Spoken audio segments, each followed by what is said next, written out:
Time now to review episode 2 of Star Trek Starfleet Academy. This one was way worse than episode 1, if you can believe that. I want to begin by asking, why is this cadet in a wheelchair in the 32nd century, given the incredible advancements that Starfleet has made in medical technology? Back in the 24th century, Geordi, from The Next Generation, a blind man, got his sight back. Jean-Luc Picard's consciousness was transferred into a synthetic body. Stupid decision, but there you go. So how the hell is someone in a wheelchair in the 32nd century? Also, as you can see, the DEI is really dialed up to warp 10 in this scene, where you can just about make out the odd white guy here and there, like Where's Waldo or something. I also want to say the show, like modern Trek, has profanity in it, needlessly so. Making it not family-friendly in my view. This has been a feature of modern Star Trek, unfortunately. Yes, some of the old movies did have mild profanity. It was very rare, but Star Trek these days has it basically all the time. Characters casually swear in this episode, and Caleb even gives the jock the finger, right? So it's just, again, totally unnecessary and jarring. Number 1, the female half Klingon, half Jem'Hadar, is just painfully obnoxious in every scene she's in, to the point of being an irritating caricature. I don't know if the writers are aware that Jem'Hadars can't mate with other species. They can't even mate with each other, right? Let alone produce females. All Jem'Hadar are males, as established on Deep Space Nine, and they reproduce via cloning facilities. I mean, maybe you could say that after the Dominion War, there was some genetic engineering and the Jem'Hadar were set free and given the ability to reproduce in a natural fashion, but there's no explanation for this on the show. So yeah, there's no explanation for how we could have ended up with a half Klingon, half Jem'Hadar female. So I'll just assume the writers goofed because, unsurprisingly, the people writing Star Trek don't really know Star Trek that well. We also see one of those aliens from Star Trek Prodigy. So Prodigy fans might be happy with that. Very cartoonish, but anyway. Speaking of cartoonish, which seems like an appropriate description for this show, there's a weird scene where the Doctor, the Captain, and Number 1 are in this turbo lift that has seats, and she keeps moving away from the Doctor when he sits beside her in a very awkward fashion. It's just weird. It's not funny. I don't know why this was done. I don't know what point was being made by this. It's just distracting to the point where you're not taking in what they're saying. I can't even recall what they were talking about. I don't think this was relevant to the plot, so why was the scene even filmed? But the Captain is just odd, and her discomfort is another idiosyncrasy of her personality, and I believe a weakness. I believe it's a personality weakness, which would almost certainly disqualify her as someone in a position of authority and leadership. To be so weak, brittle, and sensitive when you are someone who must be in command of a starship, regularly in danger and responsible for the lives of others, it would be a disaster. Okay, her personality type is not conducive to being a captain. Everything about this show just irritates me. This kind of stuff just irritates me because there's lots of it. There's no single scene in this episode where you can't see significant flaws in logic and writing and characterization. Also, Captain Ake likes to walk around barefoot, citing health benefits apparently.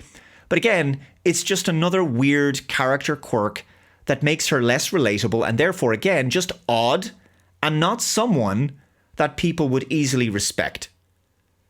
The other issue is that the show is written in a very CW-esque manner, where dialogue is just rapid fire, and there's these regular quips and constant attempts at witty banter.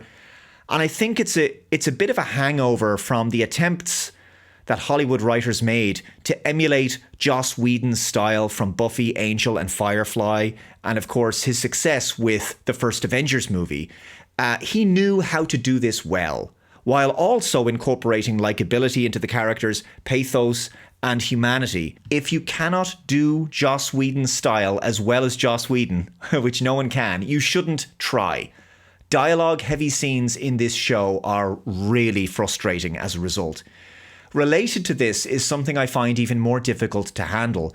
People have joked that shows like this feel like they're made for the ADHD generation, right? There's a reason why. There's something about the filming, editing, direction, and dialogue delivery that makes the show difficult to watch and hard to maintain focus on. What am I talking about? Okay. Key moments of exposition are often delivered with very fast exchanges between the characters, while there's a lot of quick cuts and character reaction shots happening simultaneously along with distracting witty quips. This particular scene here is an example of that. Captain Ake meets this guy. They're talking about the Betazoid delegation that's coming. There's stuff in there about Beta Z's current situation politically and socially.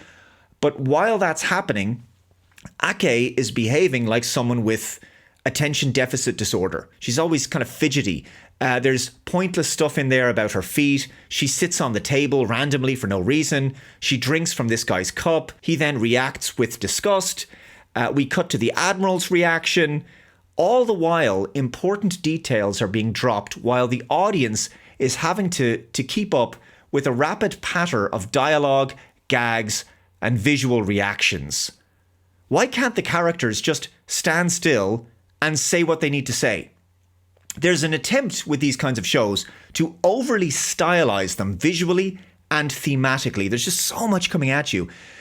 This is nothing new, of course. A lot of American TV shows have been like this for a long time, but it feels like a fast-paced comedy from the early 2000s, as opposed to what Star Trek is supposed to be, a sci-fi drama. It's almost as if there's a lack of confidence from the producers and directors in the material, right? They're not confident in the material, as if they feel that if they don't constantly visually stimulate the audience, that the audience will get bored and tune out.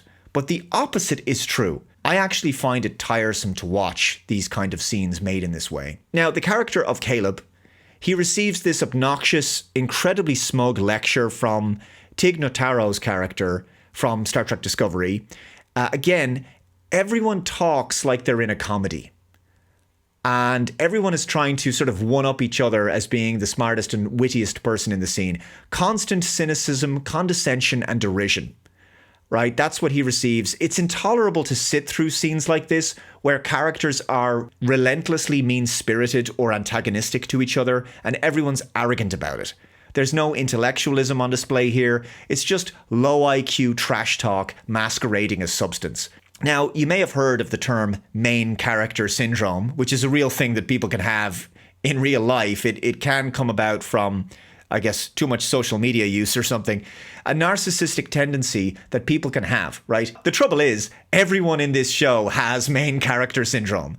They all think that the entire universe centers around them. And so they act in incredibly unnatural ways. This features heavily in their dialogue, which often feels like the characters are just putting on a performance to each other, as opposed to actually communicating in a way that is relatable and natural.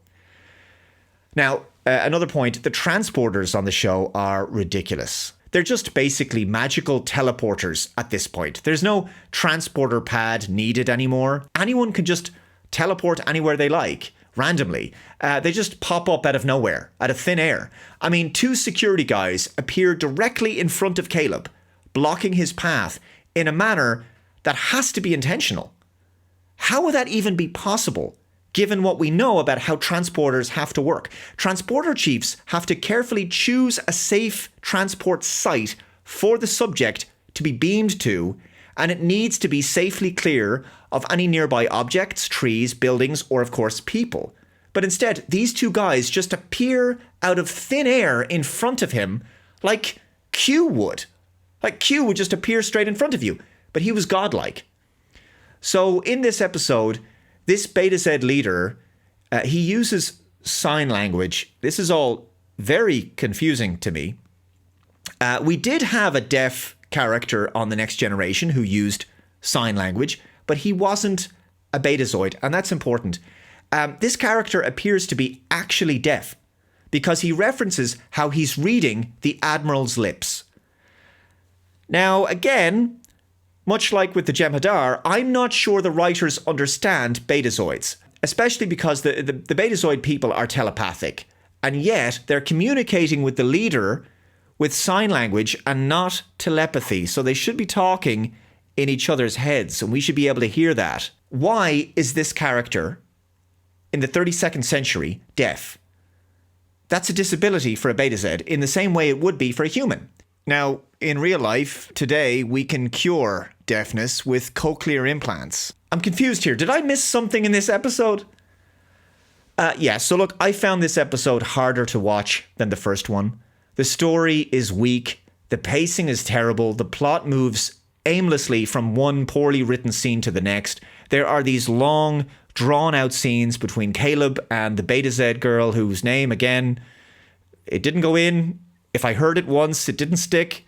And it's just a very contrived romance as they're trying to push these two characters together. And I didn't feel any chemistry between them at all. I don't care about any of the characters. I don't care about Caleb's ongoing search for his mother. I feel nothing for any of the characters. I didn't care about the plight of Betazed or its position in the Federation. It's all just extremely boring.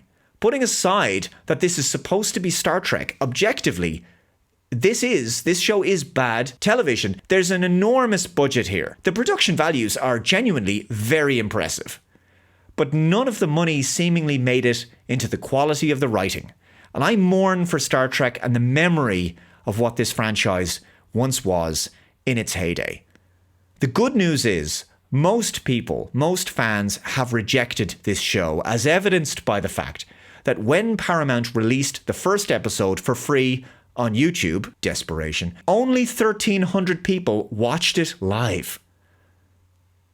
This is a massive budget show, and 1,300 people watched it live on YouTube. And as many of you are aware, Gary Beekler of Nerdrotic did a live stream as a joke to prove a point with a Spock action figure sitting in his chair. That was it, just an action figure of Spock sitting in a chair. And that live stream got way more views than the first episode of Star Trek Starfleet Academy streaming live on Paramount's YouTube channel. And I think that says it all. Thanks very much for watching this video. If you haven't already, please subscribe to the channel. Take care. I'll see you in the next one. Bye-bye.